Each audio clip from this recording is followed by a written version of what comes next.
हमने देखा वाक्य, ठीक है। अभी वाक्य के अंग,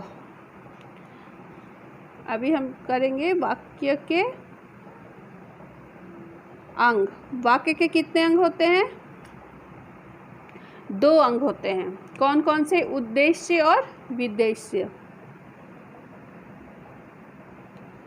वाक्य के 2 अंग, पहला होता है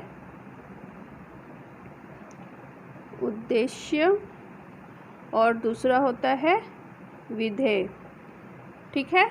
उद्देश्य किसे कहते हैं? उद्देश्य का मतलब क्या होता है? पहले हम जानते हैं कि उद्देश्य का मतलब क्या होता है, यानी कि जो आप बोल रहे हो उसका कुछ ना कुछ उद्देश्य हो। यानी कि अगर हम किसी के बारे में जब बातें करते हैं तो हम उसके बारे में अच्छा बोल रहे हैं, बुरा बोल रहे हैं, क्या बोल रहे हैं, तो उसका हमें क्या होना चाहिए? उद्देश्य होना चाहिए। यानी जब भी हम कोई बातें करते हैं किसी के बारे में, या फिर वो इंसान हो, घर हो, या फिर कुछ भी हो, तो हम क्या करते हैं? उसका उद्देश्य हमारा सामने होता है कि उसके बातें करने का उद्देश्य क्या है। तो उद्देश्य हो गया आपका, क्या हो गया उद्देश्य? जिसके बारे में कुछ कहा या बताया जाए। उद्देश्य हो गया जिसके बारे में कुछ कहा या बताया जाए, ये हो गया आपका उद्देश्य। उसे हम क्या कहेंगे? उद्देश्य कहेंगे, ठीक है।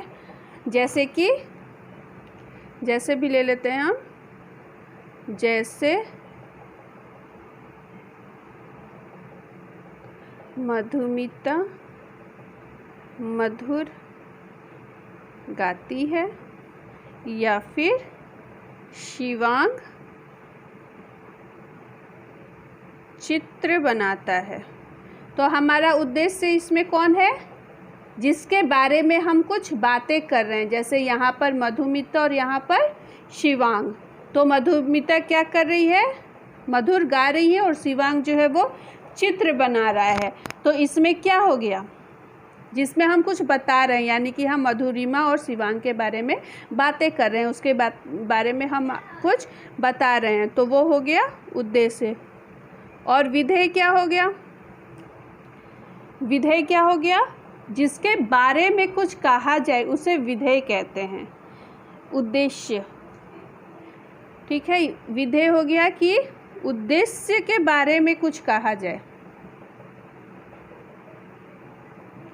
उद्देश्य के बारे में, इसमें है जिसके बारे में, ठीक है। और इसमें है उद्देश्य के बारे में जो कहा जाए, ठीक है। सेम ही ले लेते हैं, जैसे कि मधुरिमा मधुर गाती है, ठीक है। यहाँ पर उद्देश्य कौन है?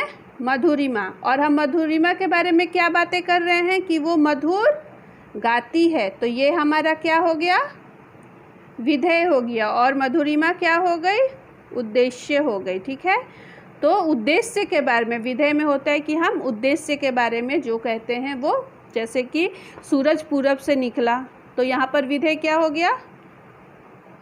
यहाँ पर विधेय हो गया सूरज जो है वो पूरब से निकला, ठीक है। सूरज पूरब से निकला, इसमें आपका सूरज जो है वो हो गया उद्देश्य, और पूरब से निकला ये हो गया आपका विधेय। तो ये हो गया वाक्य के अंग, ठीक है। अभी हम वाक्य के भेद, यानी कि वाक्य भेद। वाक्य के कितने भेद होते हैं? वाक्य के 3 भेद होते हैं, ठीक है।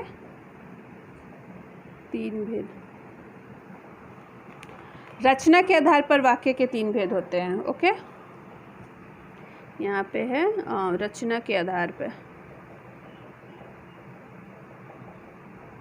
के 3 भेद होते हैं, ठीक है। पहला सरल वाक्य, यानी कि सिंपल सेंटेंस जो आप लोग बोलते हो, तो वो हो गया सरल वाक्य। दूसरा क्या हो गया? संयुक्त, यानी कि 2 सेंटेंस को जब आप क्या करते हो, जोड़ते हो, यानी दो सेंटेंस को जो आपस में जोड़ा जाता है वो होता है संयुक्त वाक्य। और मिश्र क्या हो गया, यानी कि हम बहुत सारे सेंटेंसों को एक साथ क्या करते हैं, जोड़ते हैं, तो वो हो गया मिश्र। ठीक है। पहला सरल वाक्य।